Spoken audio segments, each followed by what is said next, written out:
दोस्तों, किष्किंधा की गुफा पर 5000 सालों के बाद मिला बाली का पार्थिव शरीर। आखिर क्या है इस घटना के पीछे का रहस्य? जानकर आपके पैरों तले से जमीन खिसक जाएगी।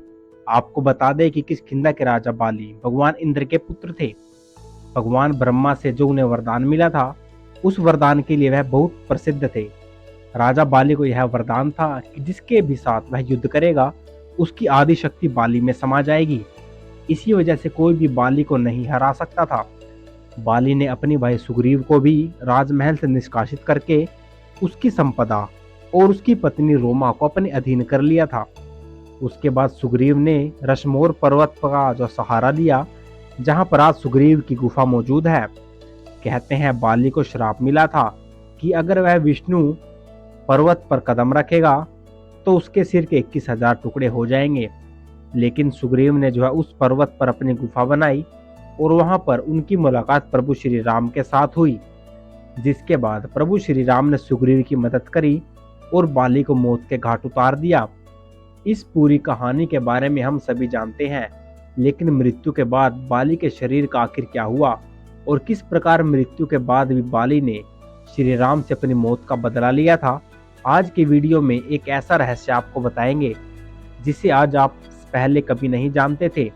तो आज के वीडियो को बिल्कुल अंत तक देखिए, क्योंकि यह एक बहुत बड़े राज से आज पर्दा उठने वाला है कि बाली का शरीर आज भी किष्किंधा की गुफा में मौजूद है। इस घटना की शुरुआत कैसे हुई, तो चलिए दोस्तों शुरू करते हैं। तो दोस्तों, जो है इस घटना की जो शुरुआत होती है कि सुरेश शर्मा नाम का एक व्यक्ति जो कि रामायण को बहुत ज़्यादा मानते थे और बचपन से ही उनका रामायण से संबंधित जगह पर जाने का सपना था, जो है रमेश शर्मा श्रीलंका, चित्रकूट और सबरी के आश्रम पर अपनी आंखों से वो देखना चाहते थे, क्योंकि वे ऐसा कहते हैं कि सुग्रीव को इस गुफा के अंदर आज भी प्रभु श्री राम और भ्राता लक्ष्मण के पद चिन्ह मौजूद हैं। और एक समय पर इस स्थान को किष्किंधा नगरी कहा जाता था, जो कि आज के समय में कर्नाटक और हम्पी शहर में मौजूद है। सुग्रीव की गुफा आज भी हमें पहाड़ी इलाके में देखने को मिलती है, जहां पर हनुमान जी के माध्यम से सुग्रीव और प्रभु श्री राम की भेंट हुई थी। सुरेश शर्मा उस समय यूपीएससी की पढ़ाई कर रहे थे। वह अपने पूरे ग्रुप के साथ सुग्रीव की गुफा को देखने आए थे। उन्होंने उस स्थान को बहुत अच्छी तरह से देखा। साथ ही रामायण के कई सारे ऐसे सबूत थे जो वाकई में आश्चर्यचकित कर रहे थे। लेकिन कुछ समय बाद वह अचानक ही अपनी गुफा से भटक गए और देखते ही देखते एक पहाड़ी इलाके में पहुंच गए, जो कि बहुत ज़्यादा जंगलों से भरा हुआ था। जब वह थोड़ा और आगे पहुंचे, तब उन्होंने महसूस किया कि उनके अंदर अचानक से थकान बढ़ रही थी। उनका शरीर डिहाइड्रेट होता जा रहा था और उसके शरीर के अंदर एक अजीब सी कमजोरी महसूस हो रही थी। उन्होंने आसपास पानी की कोई व्यवस्था नजर नहीं आ रही थी। उनकी हालत बहुत बिगड़ती जा रही थी।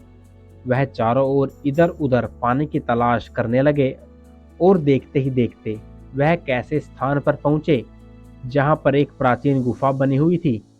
जब वह गुफा के अंदर गए तो उन्हें एक बहुत पुराना ताबूत दिखाई दिया, जो काफी सुरक्षित लग रहा था और ऐसा लग रहा था मानो कोई उसकी सुरक्षा कर रहा है, क्योंकि वह काफी पौराणिक था, फिर भी काफी साफ सुथरा नजर आ रहा था। जाने अनजाने में जब उन्होंने उस ताबीत का जो मुंह खोला, तो अंदर का नजारा देखकर उनकी रूह कांप गई, क्योंकि उस ताबूत के अंदर एक विशालकाय वानर का शरीर रखा हुआ था, लेकिन उसके ऊपर एक विशेष प्रकार का लेपन किया हुआ था ताकि उसका शरीर सालों तक एकदम सुरक्षित रहे। जब यह नज़ारा सुमित जो शर्मा ने किष्किंधा की उस पहाड़ियों में देखा, तो उनके रोंगटे खड़े हो गए। वह बहुत ज़्यादा डर चुके थे। उन्होंने ताबूत को पुनः लगाया और डरते डरते गुफा के बाहर आ गए। थोड़ा बहुत परिश्रम करने के बाद वह पुनः अपने दोस्तों से मिले और यह सारी जानकारी अपने दोस्तों को बताई।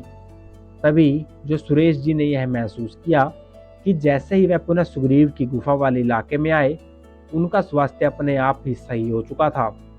उनके कुछ दोस्त पुनः उन्हें लेकर उसी क्षेत्र के लिए रवाना हुए, क्योंकि वे सभी उस ताबूत को अपनी आंखों से देखना चाहते थे।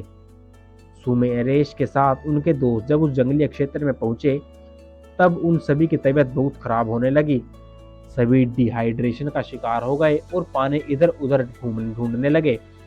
जब पानी की कोई व्यवस्था नहीं हुई तो वह पुनः सुग्रीव की गुफा वाले इलाके में आ गए। तब सभी के मन में एक ही ख्याल आ रहा था, आखिर उस क्षेत्र में जाने के बाद सभी की तबीयत खराब क्यों हो जाती है। आखिर किष्किंधा के उस जंगली इलाके में ऐसी कौन सी नेगेटिव एनर्जी है जो शरीर की सारी ऊर्जा को खींच लेती है। तभी वहां से एक दिव्य साधु महाराज गुजर रहे थे। तब उन्होंने सुमित और उनके दोस्तों की बातें सुनी तो वह हैरान हो गए, लेकिन वह उसके पीछे की सच्चाई बखूबी जानते थे। उन्होंने सुमित जो है शर्मा उनके दोस्तों को सच बताते हुए कहा कि उस अक्षेत्र में जाना यानी अपनी मौत को बुलावा देना, क्योंकि जिस स्थान पर तुम पहुंचे थे वहां से कोई लौट कर नहीं आया है, क्योंकि उस गुफा के अंदर आज भी राजा बाली का शरीर रखा हुआ है, जिसकी सुरक्षा आज भी गोकुल वंश के लोग किया करते हैं। बाली को एक वरदान प्राप्त था कि जो भी उसको युद्ध करता था या उससे आंखें मिलाता था, उसकी आदि शक्ति बाली में समाहित हो जाती थी। आज उस क्षेत्र पर भी बाली की आंखें जो मिलाता है, उसकी आदि ताकत बाली में समाहित हो जाती है। आज उस क्षेत्र पर भी बाली का असर देखने को मिलता है। जो भी इंसान किष्किंधा के उस पहाड़ी इलाके में अपने कदम रखता है, उसका स्वास्थ्य अपने आप बिगड़ने लगता है, उसे थकान महसूस होने लगती है और ऐसा लगता है कि मानो वह काफी थक चुका है। यह सच्चाई जानकर सभी लोग बहुत डर चुके थे, लेकिन सभी के मन में एक ही सवाल था, आखिर प्रभु श्री राम ने बाली का वध कर दिया था, तो आखिर आज भी बाली का शरीर उस गुफा में कैसे मौजूद है। तब उन साधु महाराज ने वह सच्चाई बताई जिसे सुनकर आपके पैरों तले से जमीन खिसक जाएगी। आगे वीडियो को बिल्कुल अंत तक देखते रहिएगा, क्योंकि आज हम उस सच को बताने वाले हैं जो न तो किसी ने रामायण सीरियल में आपको सुनने को मिला, न ही अन्य वीडियो में। दोस्तों, सच्चाई यह है कि रामायण काल में दो राक्षस हुआ करते थे, जिसका नाम दुदुम्बी और मायावी था। ये दोनों ही राक्षस दानव माया और हेमा के पुत्र थे।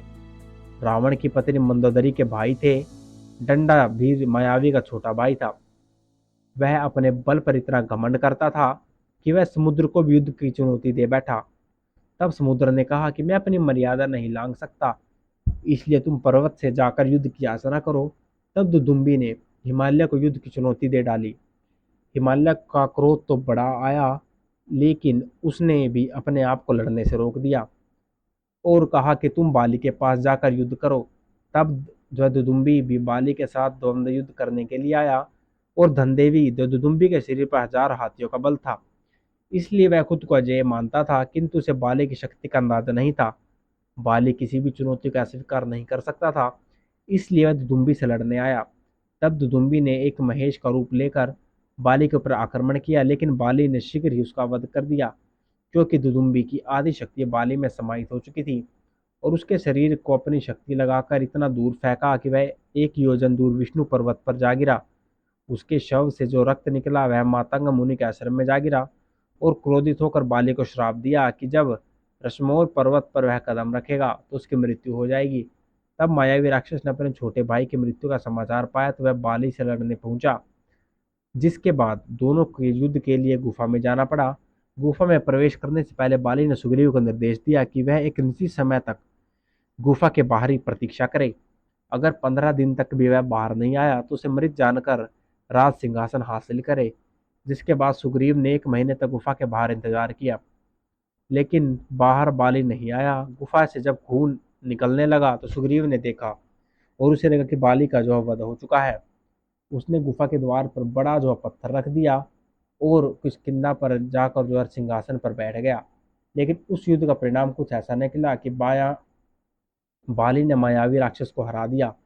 तब बाली पुनः अपने राज्य में लौटा तो उसने सुग्रीव को राज सिंहासन पर देखा। तब उसे क्रोध आया और उसने सुग्रीव को राज्य से निकाल दिया, उसकी पत्नी को अपना गुलाम बना लिया। उसके बाद सुग्रीव रश्मोर पर्वत पर रहने लगा, क्योंकि बाली को श्राप था कि अगर उसने रश्मोर पर्वत पर कदम रखा तो उसकी मृत्यु हो जाएगी। उसके बाद प्रभु श्री राम की सेना में शामिल हो गया। बाली की पत्नी तारा सदैव सदैव के लिए ब्रह्मचारिणी हो गई। लेकिन सवाल यह उठ रहा था कि आखिर बाली के शरीर का क्या हुआ। उस समय गोकुल वंश के लोग भी वहां मौजूद थे। ऐसा कहते हैं कि जब दुदुम्बी और मायावी राक्षसों ने उन लोगों को बहुत ज्यादा परेशान कर रखा था, तब बाली ने उन दोनों का वध कर दिया और गोकुल वंश के लोगों को बाली ने अपना राजा मानने लगे। और बाली की मृत्यु के बाद वह उसके शरीर को अपने साथ ले गए और एक विशेष प्रकार का लेप लगाकर उन्होंने उसे ताबूत में रख दिया। तो दोस्तों, ये थी आज की वीडियो। आप लोगों को कैसे लगी कमेंट करके जरूर बताएं और भी ऐसी वीडियोस के लिए आप लोग चैनल सब्सक्राइब कर सकते हैं। And thank you for watching.